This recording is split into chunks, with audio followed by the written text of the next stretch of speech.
రాష్ట్రంలో జూన్ 2 నుంచి కొత్త పెన్షన్లు ఇస్తామన్నారు మంత్రి వివేక్ వెంకటస్వామి.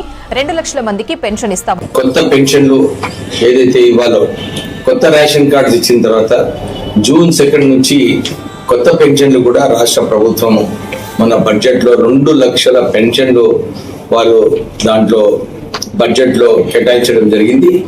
ఇప్పుడు ప్రజలకు ఏదైతే 10 సంవత్సరాలు టీఆర్ఎస్ హయాంలో పెన్షన్లు ఇవ్వలేదు, కొత్త రేషన్ కార్డులు ఇవ్వలేదు, ఇవన్నీ కూడా 2 జూన్ నుంచి ప్రారంభమవుతుంది.